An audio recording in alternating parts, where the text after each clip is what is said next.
Good afternoon, Patriots. This is Praying Medic, and this is my QAnon broadcast for Monday, December 16th. Those of you who are following along at home, doing your own decodes, you can find Q posts on a number of different websites, including qmap.pub, qanon.news/Q. A couple of apps you can get if you have an Android device. There is QMap, Q Alerts. I believe Q Drops is also still available in the Google Play Store. My theme for this broadcast is B-2 bomber revealed. I'll be talking a lot about Attorney General William Barr in this broadcast, and we're going to start with a little bit of backstory on this. On November 7th, 2018, that was the day after the 2018 election, Donald Trump accepted the resignation of Jeff Sessions as Attorney General, and he announced that he was going to nominate William Barr as Sessions' successor. On February 9th, 2019, Q hinted that there were people in the Department of Justice who acted as stealth bombers. They operated quietly behind the scenes, and they accomplished important objectives. Now, we were left guessing at who those people might be. My guess, one of those people was Matt Whitaker. He was acting Attorney General in the interim and was in charge of the Mueller investigation for a while. At that time, Q had suggested that Robert Mueller's investigation was about to come to an end, and it was because William Barr was taking over as Attorney General. This was, again, in February. Stealth bomber silent. Reread Mueller regarding Design 2 drops. Is the probe coming to a conclusion? 30 in brackets, coincidence that the conclusion occurring with the new Attorney General installed. What was the purpose of Whitaker? So, did Barr's appointment as Attorney General force Mueller to end his investigation of the president? I believe it did. And it happened in a very interesting way. And this is speculation, but I think it is speculation that bears out pretty well. So it's a long story, and there's an article linked in here that I'll give you a link to. You can read it for yourself if you're interested in learning the long story. Here's a summary. In June of 2018, William Barr, who is in private practice at Kirkland & Ellis, wrote a detailed legal memorandum to then Deputy Attorney General Rod Rosenstein discussing his interpretation of 18 U.S.C. 1512 subsection C, paragraph 2. Now, you might be wondering, what the heck does that have to do with anything? Well, it just so happens that that is a subsection of the obstruction of justice statute. And if you remember correctly, the Mueller report had two sections to it, two volumes, Volume 1 and Volume 2. Volume 1 dealt with collusion with Russia and the fact that there was no collusion with Russia. Volume 2 was evidence that Mueller's team compiled to make a case that Trump obstructed justice, which they never charged him with, but they did provide all this documentation on that. In his memo to Rod Rosenstein that was dated in June of 2018, Barr claimed that Robert Mueller was using a skewed interpretation of the obstruction of justice statute against Trump. A lot of people were puzzled at how Barr might have known what Mueller's legal theory was. And again, when Mueller did issue his report, the last 20 pages of Volume 2 included his interpretation of the obstruction of justice statute. Barr and Mueller's discussions, Mueller's last 20 pages of his Volume 2, and Barr's memo that he wrote to Rosenstein, if you read them side by side, they read like opposing legal briefs on the obstruction of justice statute, how it should be interpreted and applied. Apparently, Mueller planned to use his interpretation of the obstruction of justice statute to prosecute Trump. That was the game plan. When Barr took over as Attorney General, because he was not recused like Jeff Sessions, he assumed oversight of Mueller's investigation. And it seems that Barr then imposed his interpretation of the obstruction of justice statute on Mueller's investigation, which effectively brought it to an end. That story and a lot more is, you can find it It was a story written by Will Chamberlain.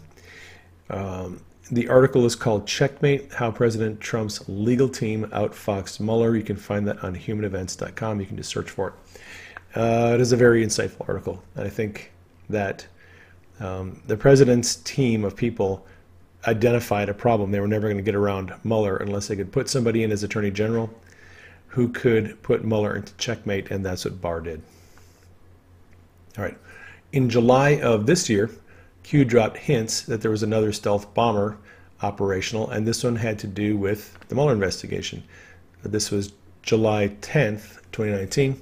Stealth bomber, date of first flight, date of Mueller's testimony. Mueller's testimony before Congress happened on the 30th anniversary, I believe, of the first flight of the B-2 stealth bomber. Right, so Q then wrote A, B, C, D, E, 1, 2, 3, 4, 5, B2, Q. Bill Barr's initials, BB, B2, was kind of a hint that he might be a stealth bomber. In this post from July 10th, Q wrote, only anons can fully appreciate the continued validations and confirmations through covert series of mathematically impossible coincidences means in order to maintain instructional integrity, in brackets, wheels up, Q. So wheels up is an aviation term that describes an aircraft in flight, and that is because landing gear, the wheels, are retracted during flight, normally. We took that as a hint that Barr had been activated, that the B-2 bomber was in flight and was doing what he had to do. It was not long after that that we learned that Barr and U.S. Attorney John Durham, another stealth bomber, were visiting the UK, Italy, and Australia to interview members of foreign intelligence agencies about their activities related to Spygate. And as we know, that has been in the headlines and the news a lot. The mainstream media and people who don't like Trump are a bit aghast at all of the investigation with Barr and Durham, Barr being personally involved in this, of course. Barr has done some recent interviews where he's explained why he went to Europe with Durham. And to me, it's just very interesting what's been happening. Okay, now on the 14th, so this was Saturday, someone posted images on the Q research board and a message along with it. Clowns playing both angles again was a question. This answer, sort of, we're preparing for a big data dump. Now these images were screenshots of a post using Q's trip code, and the post had a U in parentheses, which typically means the person who is viewing that image, that post, was the one who sent it, and it had Q's trip code on it. So a lot of people were thinking that this might have been screenshots posted by Q and that a big data dump was coming. Q reposted that and responded and said, fake. Sometimes silence is necessary in order to protect select public releases. This was Q answering questions that no one really asked about. Hey Q, since the DOJ IG report came out and there's all this other information coming out, where you been? You've been pretty quiet. So Q was letting us know he needed to be silent during that time. B2, Bill Barr, BB, brackets or parentheses, public statements last week. Durham's public statements last week. These are about the IG report. Durham start, Q start. Did you learn for FISA's last week regarding POTUS? Was that non-public prior to the release of the IG report? What about Ted Cruz FISA report? Will that be coming soon? Q. So Q has hinted for a long time that Ted Cruz was under FISA surveillance, and this is a drop that he reposted from August 31st of 2018, so almost a year and a half ago, where he explained that Ted Cruz was also under FISA surveillance, as well as Paul Manafort, Papadopoulos, Carter Page, and General Flynn.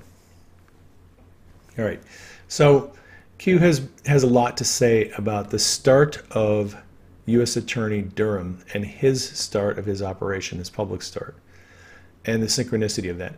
John Durham was appointed interim U.S. Attorney by Jeff Sessions on October 28, 2017. This is a link to a justice.gov Meet the U.S. Attorneys thing, and you can see here that Durham was appointed by Sessions on October 28th. He was then nominated by Trump on November 1st, and Senate confirmed on February 16th.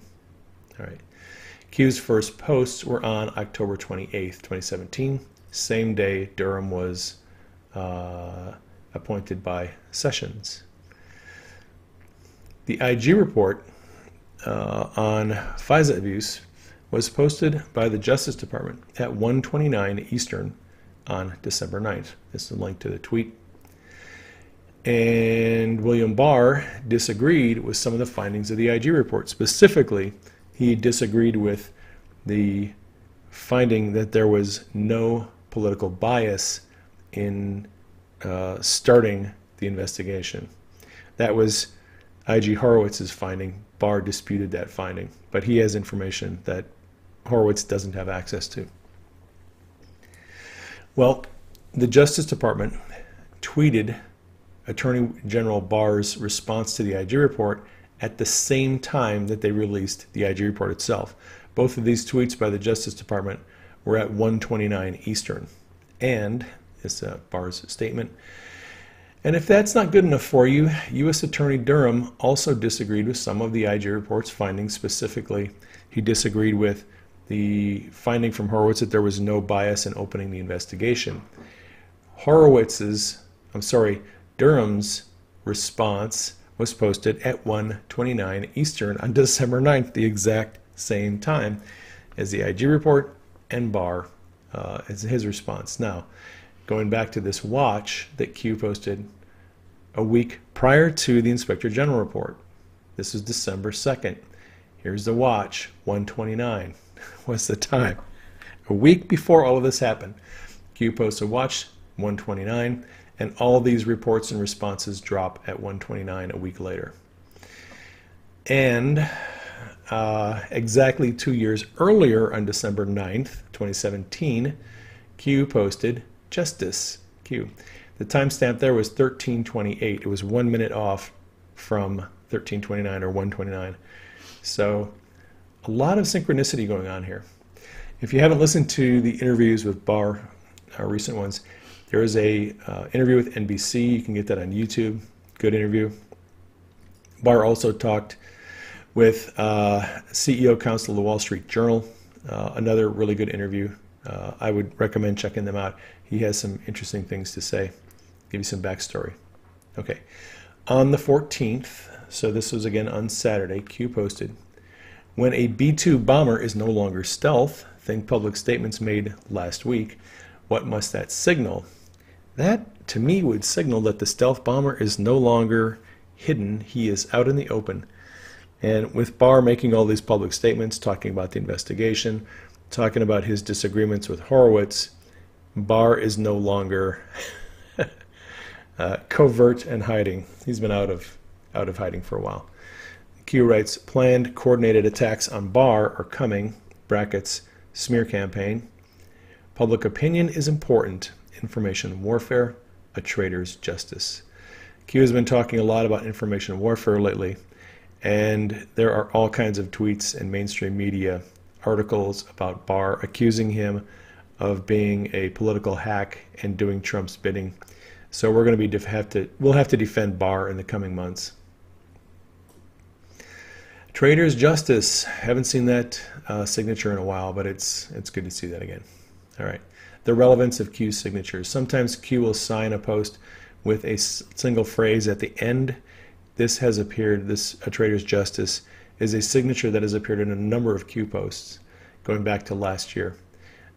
Q wrote in November 4th, 2017, my signatures all reference upcoming events about to drop. If that hasn't been caught on, Snow White, Godfather 3, Q. These are a couple of signatures we've already decoded. Snow White is a reference to CIA, and Godfather 3 is a reference to primarily the Vatican, but also other things. I'll be writing and speaking more about that in the future. Okay, so one of our tasks in the coming weeks will be to defend Barr on social media. One of the Anons posted this meme with the bomber. We're going to be memeing for Barr, defending Barr, deconstructing the attacks on him. It's going to be a hot couple of months. Certainly will be. All right. An Anon posted this on Saturday. This is a Q asked, did you learn about 4 FISAs last week regarding POTUS, non-public, prior?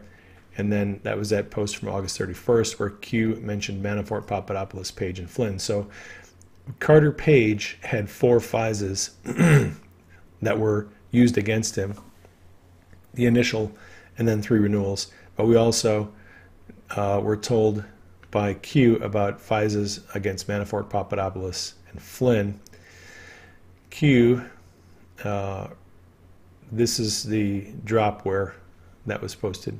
Q talked about Manafort, Papadopoulos, Page, and Flynn, how they used them to get information on the Trump campaign and then entered them into the Mueller investigation to keep them quiet. The only one who wasn't was Carter Page. That's because his FISA application was made public. That's the reason he was not entered into the Mueller investigation. Q responded with this. It's a link to a Justice Department website, and it is the links to the DOJ Inspector General report on FISA abuse that came out. Dates start will become important. Q.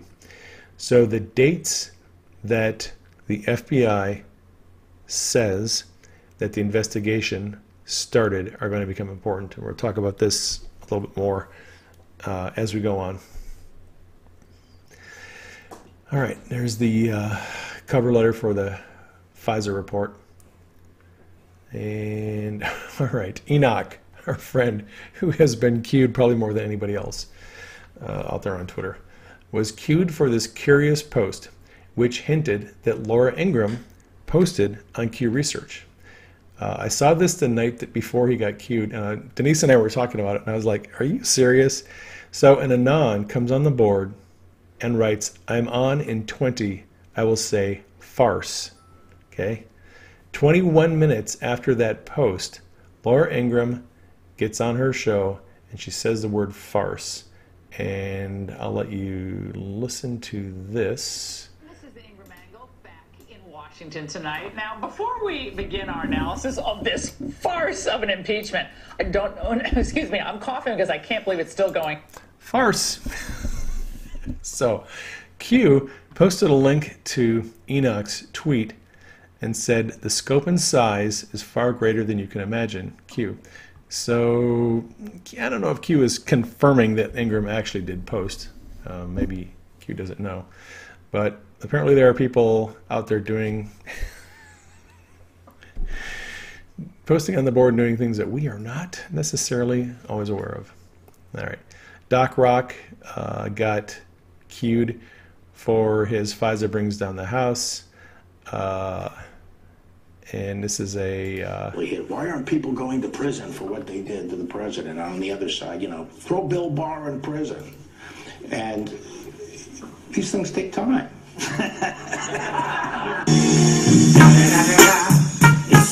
All right, so Thug Life. There's been a lot of Thug Life memes going out on Twitter lately.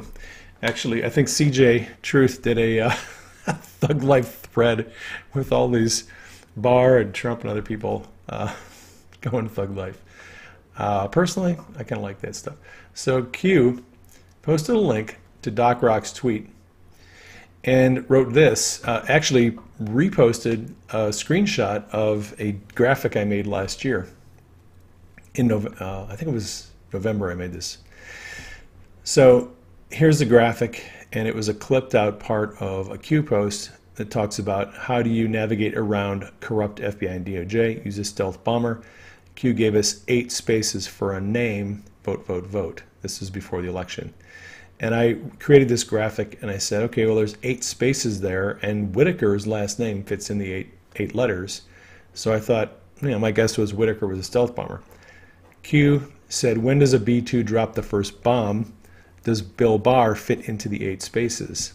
Reconfigure the graphic. Knowledge is power. Q. So I reconfigured the graphic, and Bill Barr does fit into the 8 spaces there. Also, Q asked, when does a B-2 drop the first bomb? At first I thought, okay, well, when does Barr unseal the first indictments? That could be what Q means by the first bomb. It could also mean declass. Barr is going to declassify a lot of information that is going to expose corruption. So that could be the first bomb too. And I don't know what the answer is to that. All right. On Saturday, Q reposted a drop from almost exactly a year ago, December 12th, 2018. And it's about Rosenstein.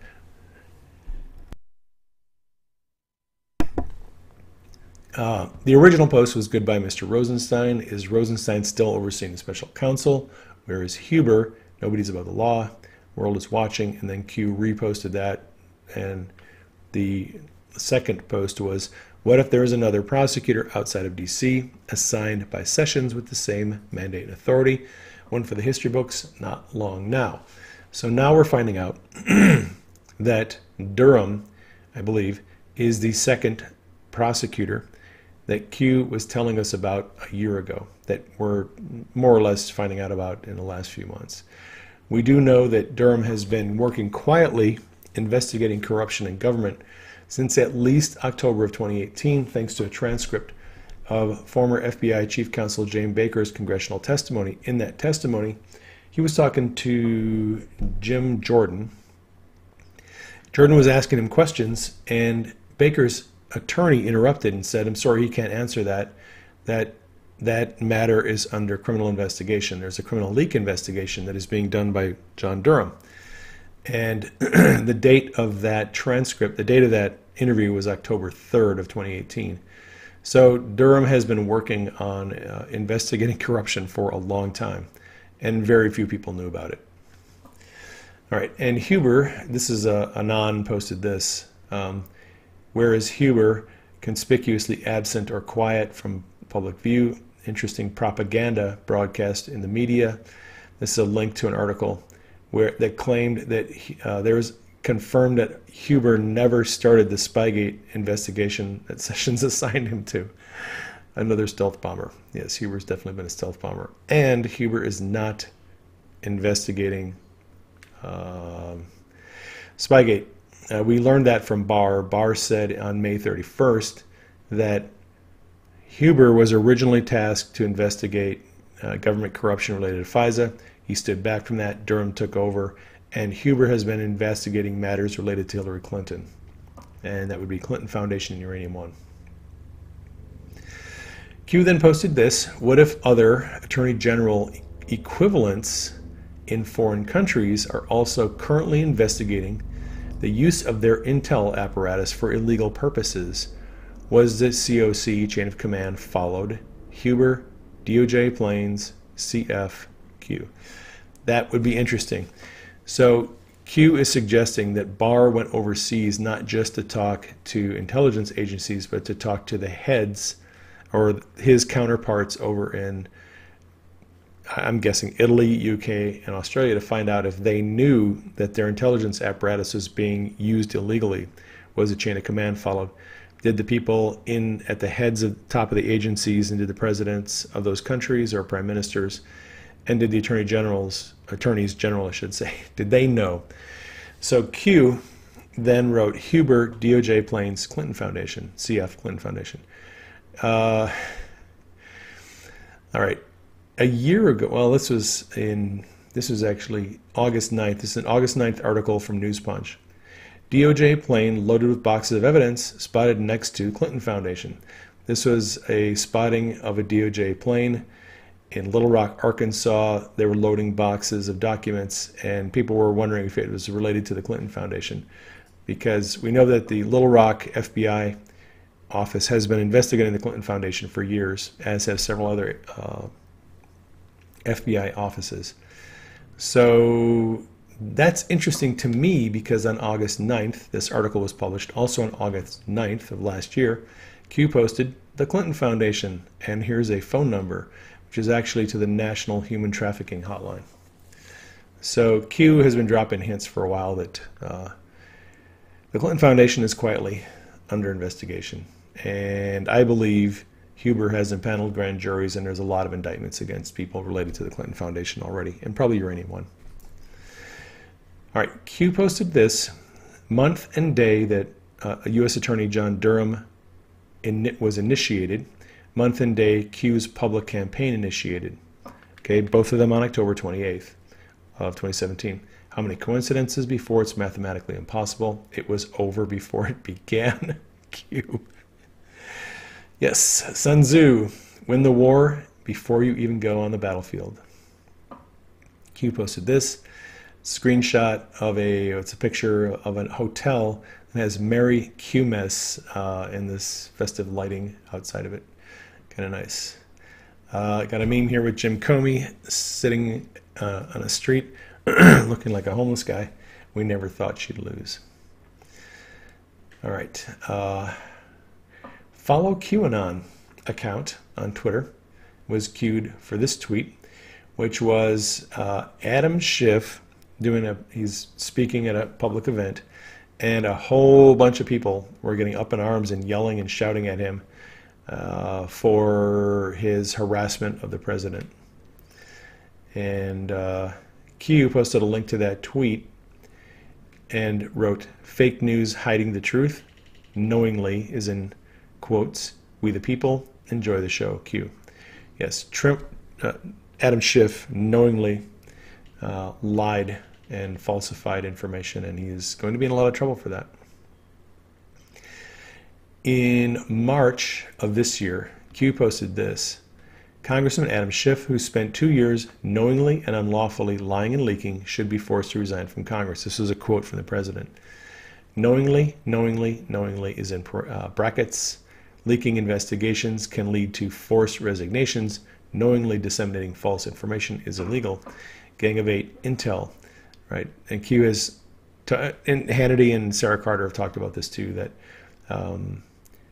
when Hannity interviewed the president, let's see, back in, I think it was May, he asked the president what Barr was going to declassify. You know, are we going to get the 5 buckets, the Gang of 8 intelligence briefings, the FISA applications, the Bruce Orr text messages, all the other texts between Orr, Comey, Lisa Page, Peter Strzok. Trump said you're going to get all that and a lot more. So we know that the Gang of 8 intelligence briefing is going to be declassified. All right. Take a little shift here and focus. I'm often asked about the claims that Q made in late October and early November of 2017 that Hillary Clinton and John Podesta were going to be arrested. Whenever Q points us back to when did my operation start, we always go back to these are the first 2 posts by Q. Hillary Clinton will be arrested between 7:45 and 8:30 a.m. Eastern on Monday, the morning of October 30th. And then Q responded to that tweet. Hillary's extradition is already in motion, effective yesterday with several countries in case of cross-border run. Passport approved to be flagged effective 10:30. All right, so these were predictions that Hillary was going to be arrested. In the first week of November, there were predictions that John Podesta was going to be indicted, Huma Abedin was going to be indicted, Hillary would be indicted.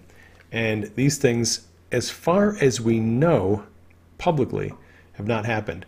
Now, it is possible that they have been indicted and the indictments are sealed. It is also interesting, if you look back at that time frame, that is when Tony Podesta shut down his lobbying organization. It was the end of, let's see, end of October, early November of 2017. So I think there are things that happened at that time that a lot of people are not aware of, the public is not aware of, but obviously they weren't arrested.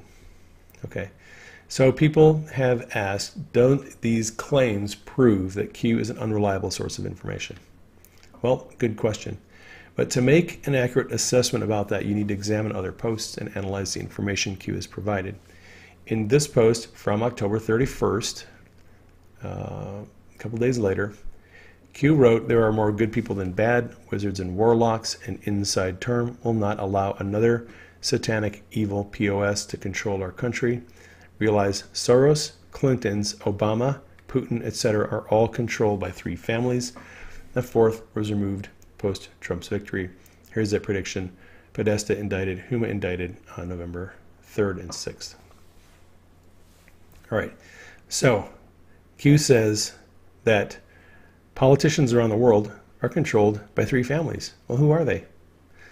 Well, on November 11th, Q said those three families are the House of Saud, the Saudi royal family, the Rothschilds, and George Soros.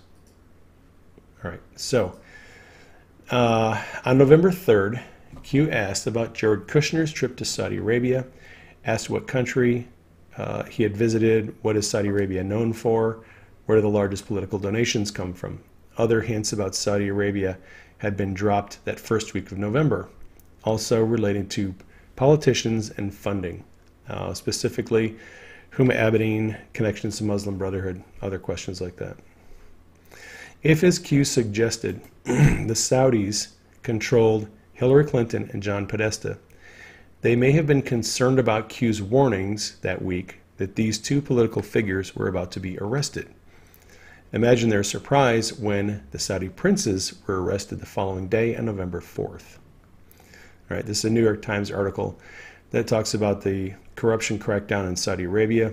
It wasn't just 11 princes. There were dozens of princes and hundreds of Saudi businessmen who were arrested in a corruption crackdown. All right.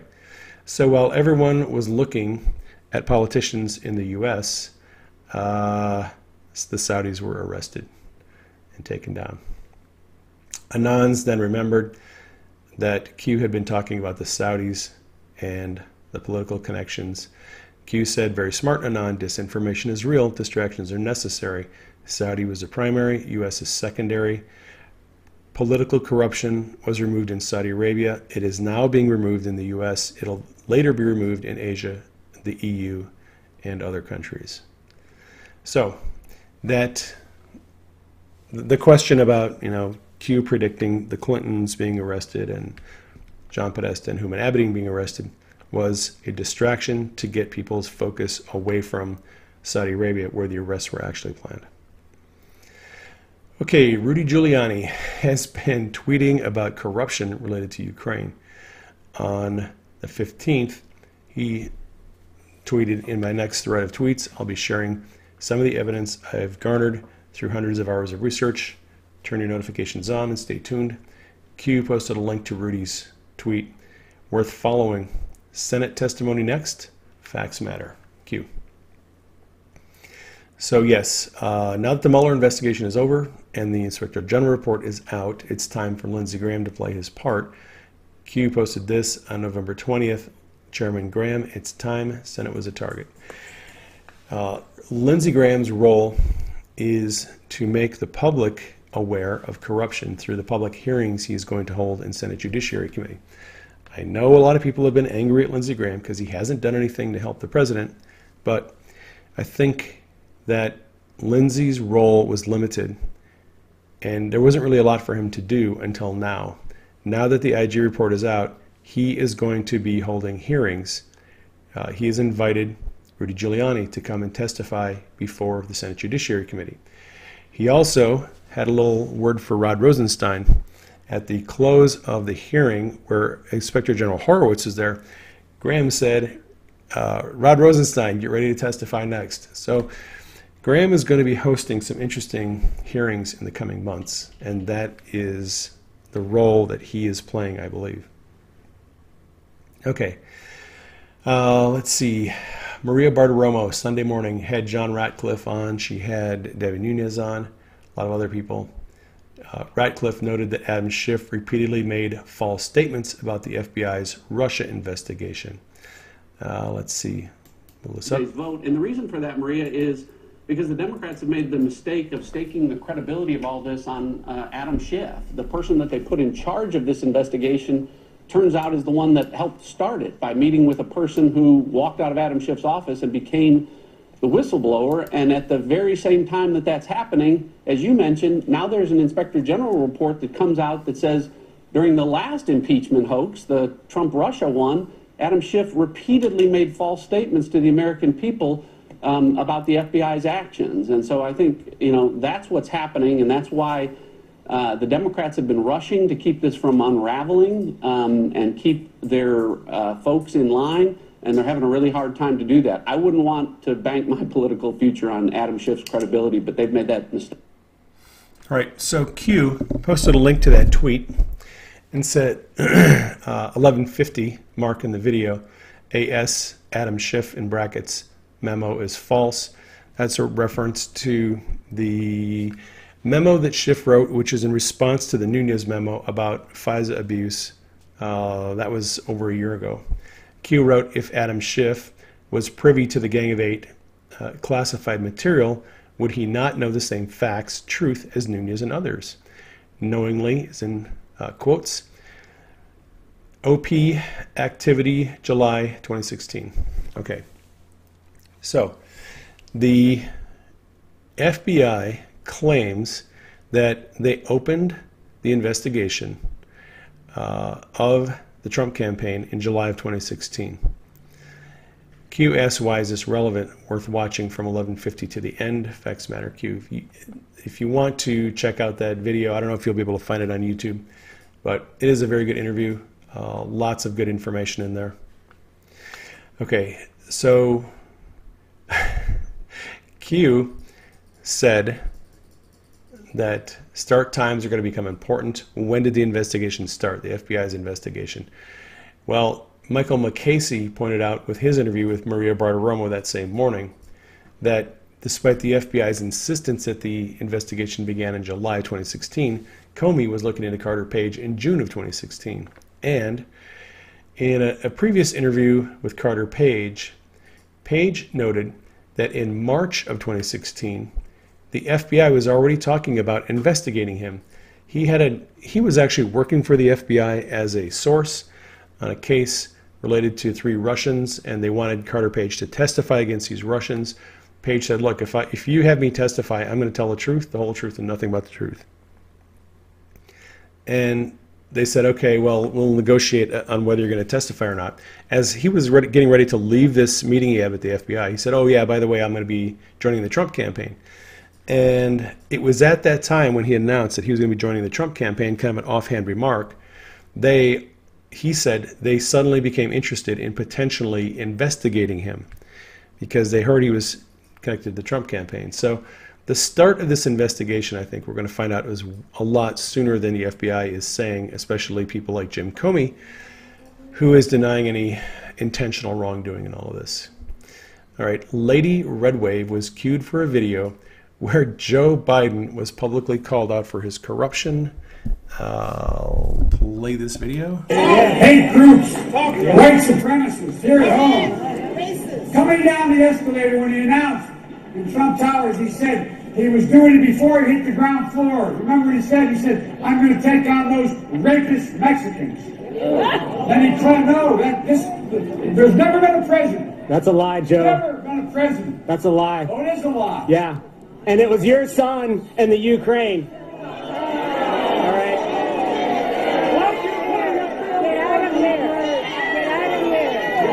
Yeah. You're the one that offered to withhold $1 billion.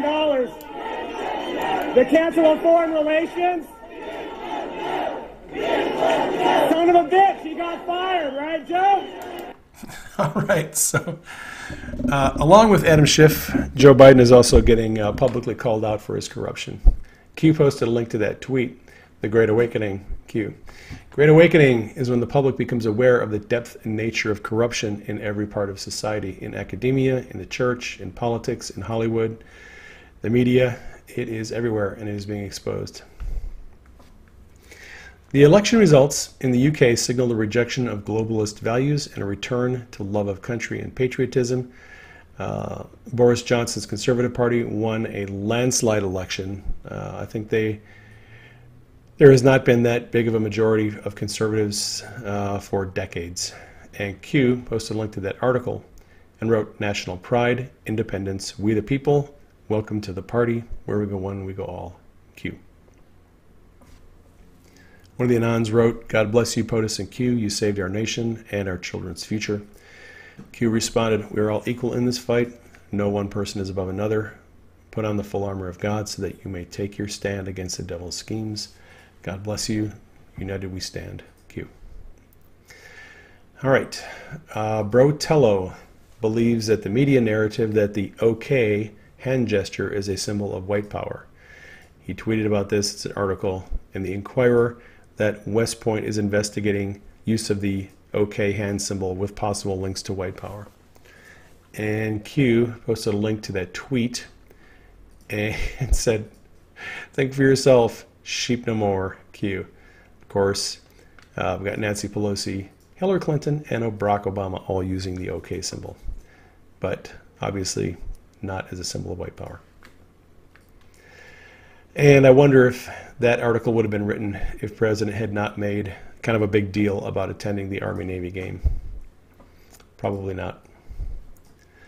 Okay, Q posted the watch, reposted the watch picture, 1:30.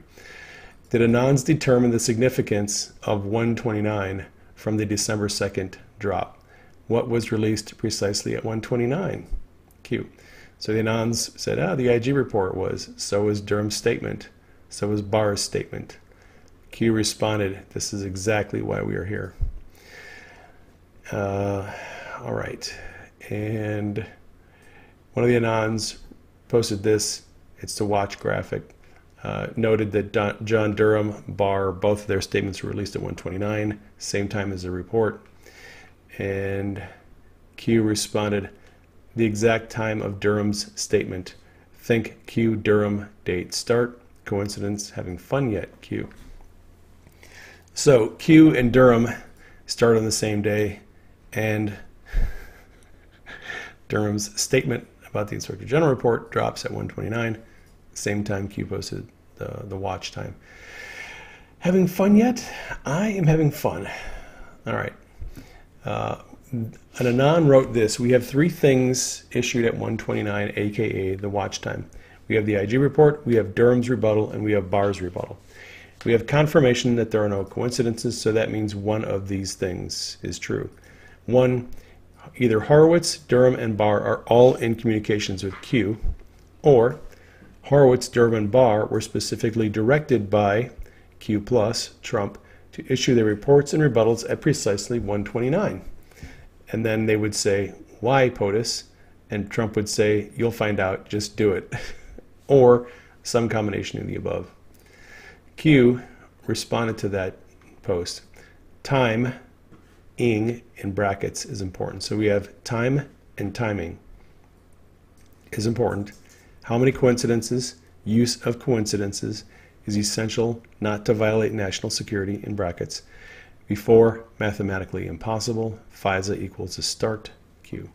So time is important and timing is important. The use of time, timestamps, and watches is an important part of Q's mission. The use of carefully timed events provides validation of the operation through improbable or impossible coincidences, and it maintains adherence to national security laws. FISA is only the beginning, people. We got D-Class and we have a lot of other things coming our way, so buckle up and stay tuned. All right, Q posted this, Gang of 8, D-Class equals AS in 3 sets of brackets. AS is Adam Schiff. Knowingly, Q. Yes, Adam Schiff did a lot of things knowingly, and if you knowingly violate laws, you are going to pay the penalty for them. All right, so brackets. Back in February of 2018, Anons were asking what's up with the brackets, what do they mean?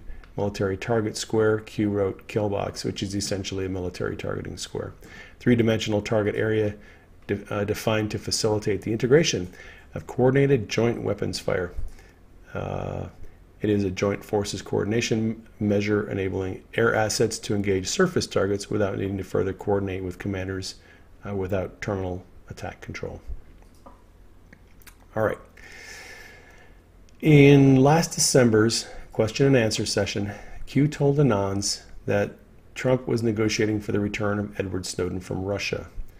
The Anon asked, what about Snowden? Q wrote, negotiating for return, traitor, mission to harm NSA, Q.